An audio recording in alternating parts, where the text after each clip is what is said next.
By the power vested in me, I shall hunt blazes for, I don't know, years? Millennia? Until the end of time! Yes! I'm going to rip out every blaze and murder them personally. I'm going to kill them with my own bare sword.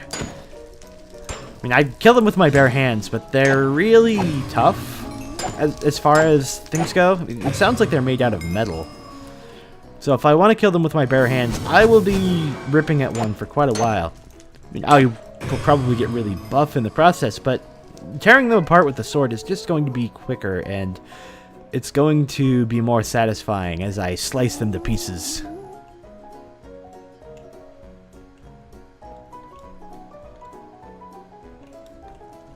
So the reasoning behind the blaze rod shenanigans for fuel, you think they wanted to give people an excuse to go back to the Nether? I suppose. But at the same time, you're probably going to get lots of blaze rods like this. As soon as I'm done here, like, I got 3 blaze rods. I can make billions of potions. I don't think I need any more. I already used blaze rods as an ingredient for fire resist potions. Although that's blaze powder and slime balls. You're not spawning very fast, are you? Oh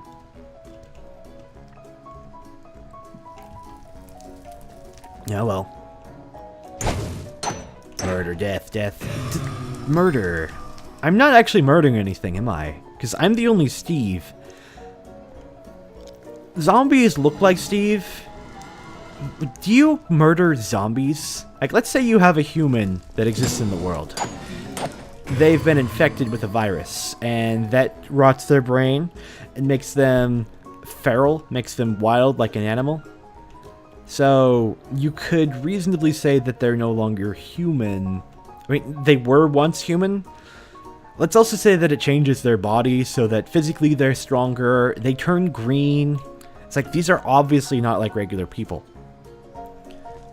Murder is what happens when a human kills another human, or maybe more generally, when one member of a species kills another member of its own species. And this can be justified sometimes, like if they're trying to kill you, you kill them back. You murdered them, but you had to. But if you murder, or if you kill a member of a zombified human and you're a human, does that count as murder? Huh. The Hulk is a zombie? Yeah, the Hulk is kind of a zombie. He's just a really big, crazy zombie. If the disease is curable, it is self-defense. If it is incurable, it has no moral weight. So you think that zombies are inherently inhuman and killing them does not count as murder? You think it would only count as murder if they can be turned back into people like zombie villagers? What if the technology exists to turn them back, but you have no access to this technology? What if you don't know that this technology exists? What if you are somebody who happens to believe religiously that these things are an abomination, they're Satan's spawn on the world, and they should be murdered? They should be killed as a way to cleanse the land from the blight that is zombies. The Hulk reverts to human. I would probably consider killing the Hulk murder, because the Hulk can turn back into a human, and he does so fairly regularly. But the Hulk isn't really a zombie. A Hulk, I mean, even for a normal zombie, it still requires something like a cure to turn them back, and they can't transform at will. In fact, the Hulk is more like Dr. Jekyll and Mr. Hyde, where one personality comes out and they get stronger, or faster, or smarter, and the other one is there on the sidelines, and the other personality may be hidden, but it's still human.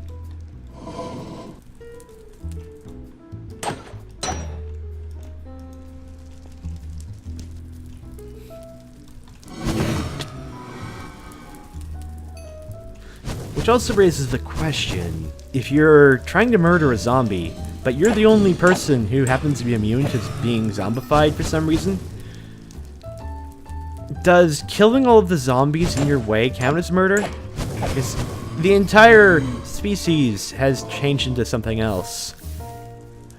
Maybe it's murder for one zombie to kill another zombie, but as you're the last one, you're a proto-zombie, and that makes you in-zombie. You're not inhuman, you're in-zombie, so you must be cleansed, because you are the thing that's wrong with this planet.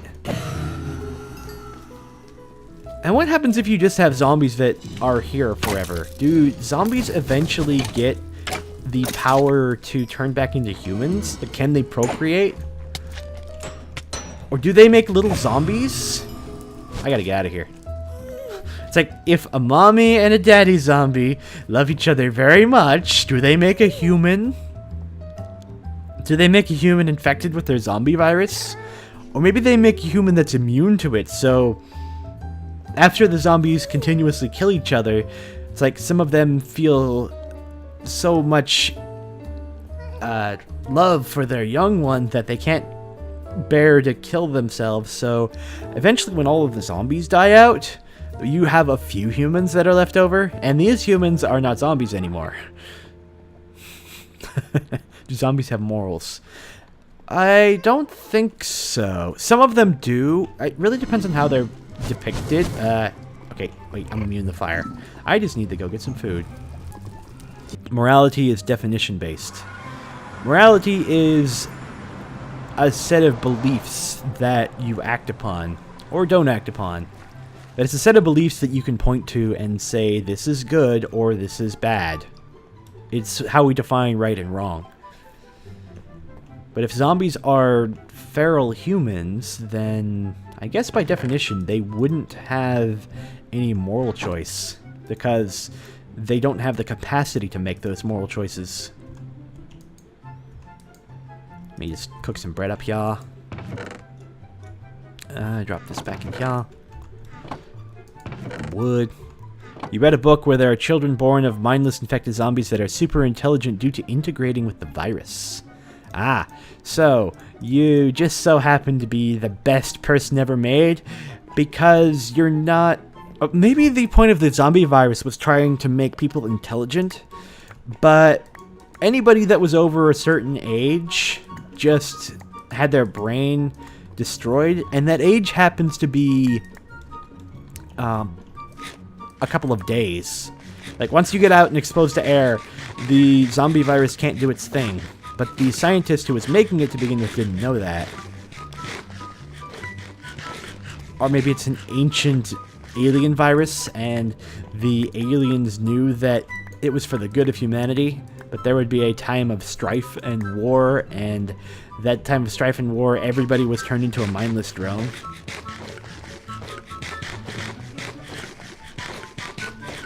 Of course, if we're referring to the real-life zombies, these are usually people that are treated by, I think it's Haitian witch doctors. Like, you got people who are a bit mentally unstable, and you go and perform some kind of ritual over them, and then suddenly they're your servant, your slave.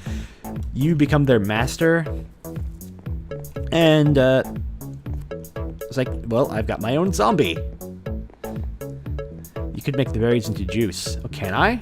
We juice the berries? I've only got 2 berry bushes left over here. I really need to get some more. But can we make juice? Juice. Apple juice. Light meal, speed, carrot juice, strawberry, grape, blue.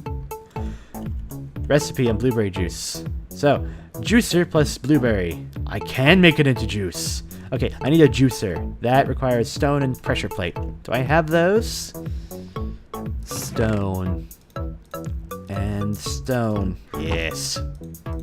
Okay, since I just keep eating berries, maybe carrying around a whole stack of juice would be good. Let me go outside. There are places with juice out there. Juicing is illegal. I'll show you what's illegal. I have the power of juice in my hand. Oh yeah, voodoo zombies. The cure for that is common table salt, but it results in death after a few days. That sounds fun. Interestingly, the original media depictions of zombies were effectively undead slaves to a racial stereotype of the Haitian witch doctors, and has since evolved from there.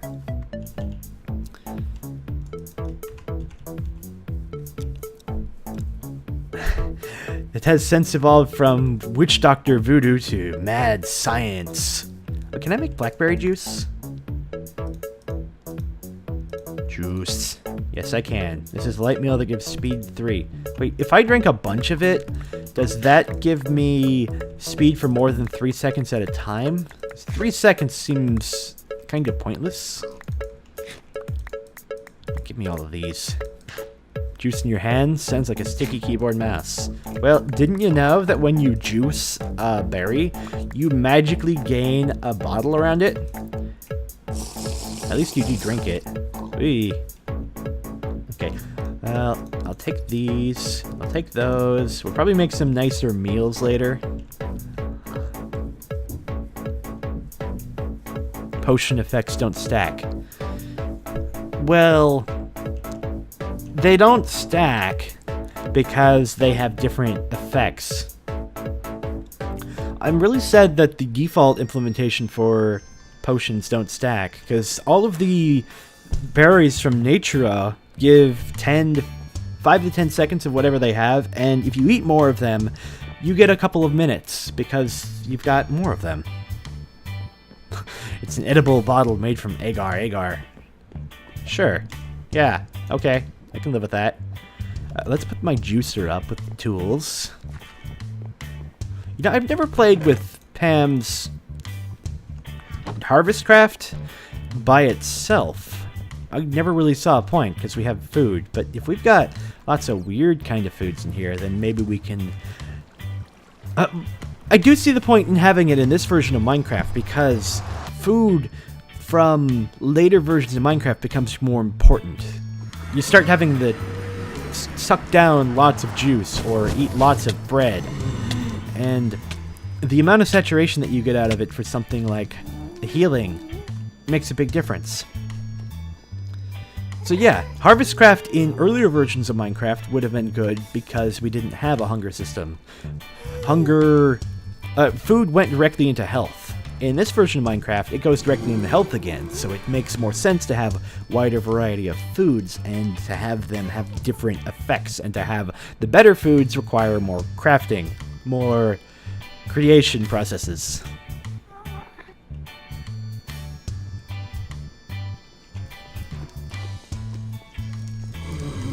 Yep, hello.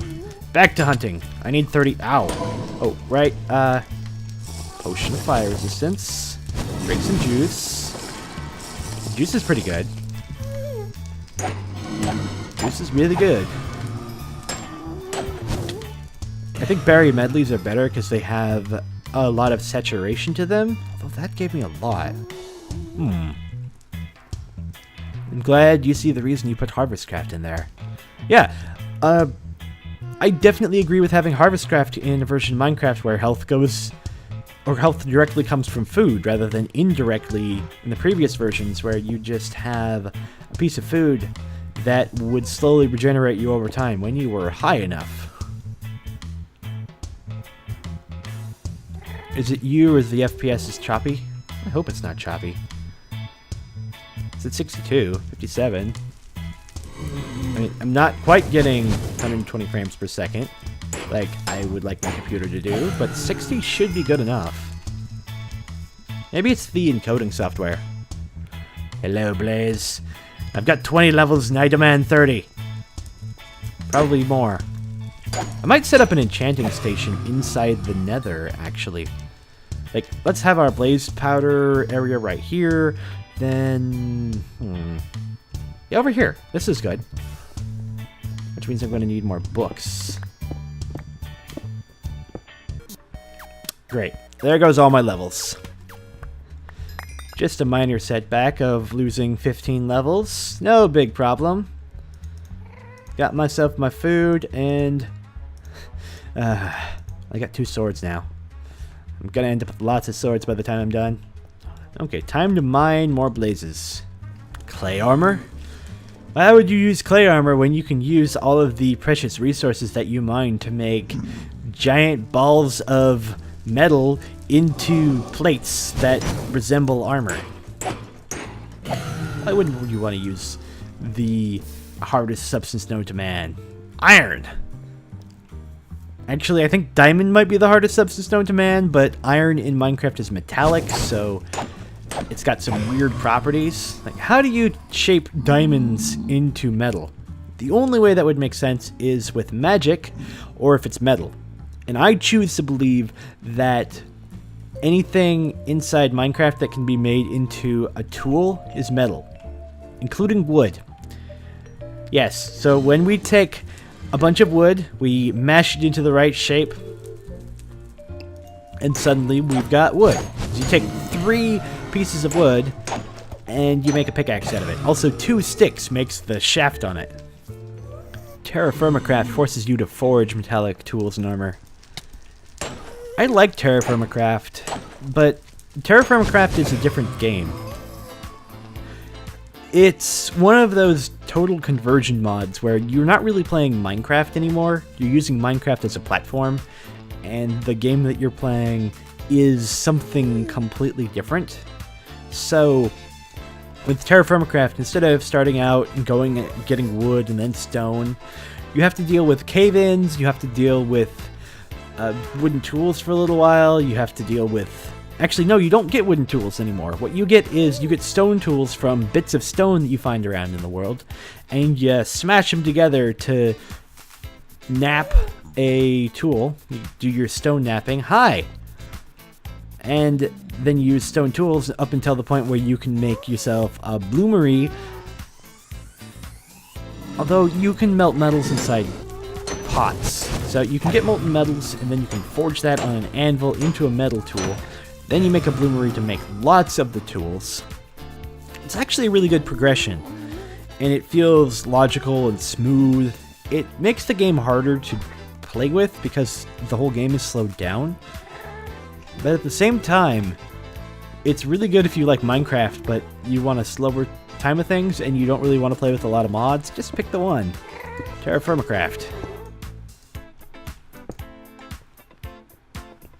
That said, a lot of mods are not compatible with Terra Firma because, well, it's like a different game, and we don't have regular stone. We've got 20 different varieties of stone, and we have a bunch of varieties of dirt that match the stone, and sand that matches the stone as well. Not to mention things like cows are different. We have hot springs. We have giant caves that are underground. Sort of like the cave that I'm in this world, but they're really big. Wait, we can go even higher? To the moon! Ah, the moon's not up here. Hello, Blaze. Somebody's calling for my demise. Terra Firma has its own mods? Yeah. You know it's a different game when you get to the point where the mod that you made has its own set of mods. It's like, this isn't the same at all. This is something... I mean, we could probably force the mods to work together if we took some of the recipe changing mods and turned all of the stone crafting things into stone from Terra Firma, or if we could turn Terra Firma stone into regular Minecraft stone. But at the same time, it's kind of a hack, and they're not really made to be compatible.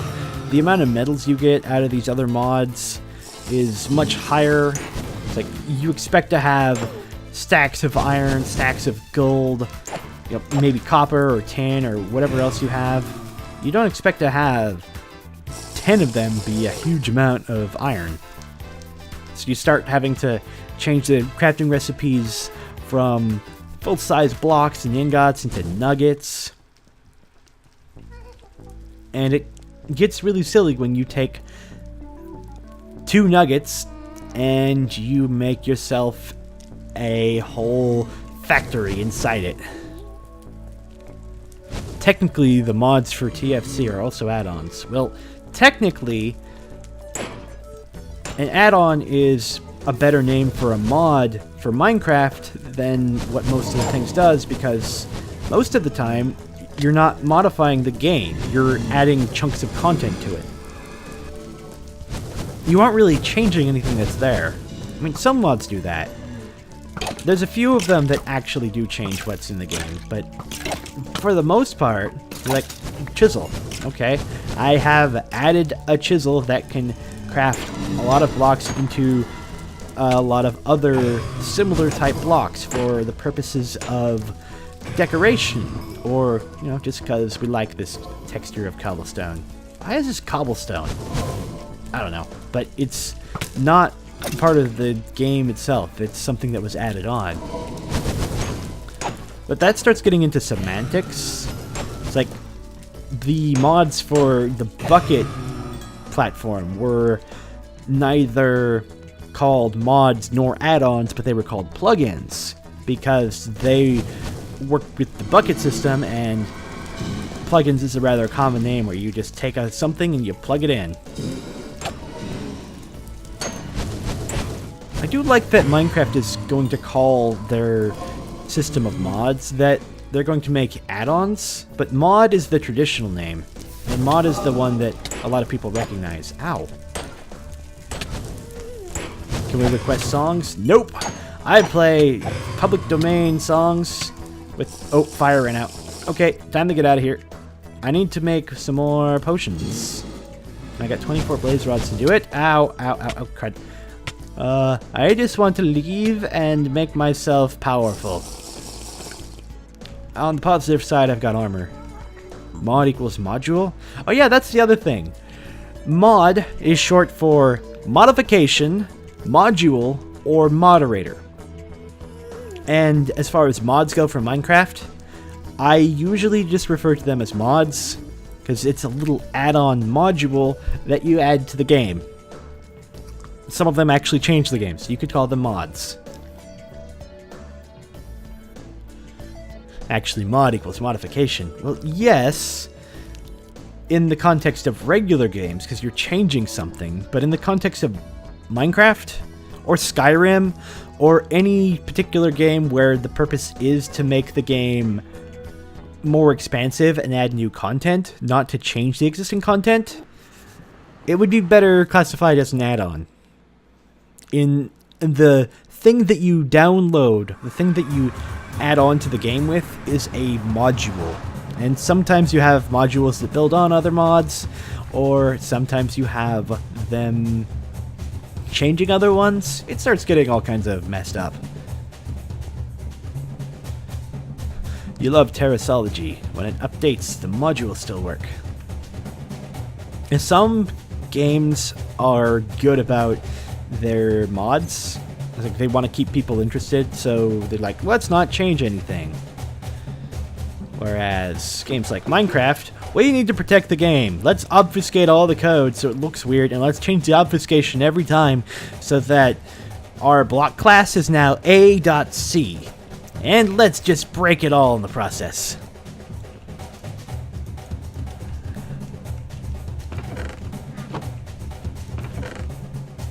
Say, a mod that changes the recipe and disables a vanilla recipe of a vanilla item would count as a mod? Yes, that would be you modifying the game. Like for brewing stands, if I was going to change the recipe from 1 blaze rod and 3 cobblestone to... I'm going to make it super easy, so I'm going to make it out of 1 stick and 3 dirt. And then I'm going to change the texture on it so it looks like dirt down here and there's a stick in the center. Suddenly, that is different than its original counterpart. Suddenly, we have something that was changed, which makes it a mod. Now, if you decide not to change the brewing stand into something else, but you add a new one, then that would be an add-on. It makes the game easier, but you still have the original one, because the easier one requires a whole log block every time you craft something. You could even combine the two So let's say we have the brewing stand, and we take the old brewing stand and we put it back in the game.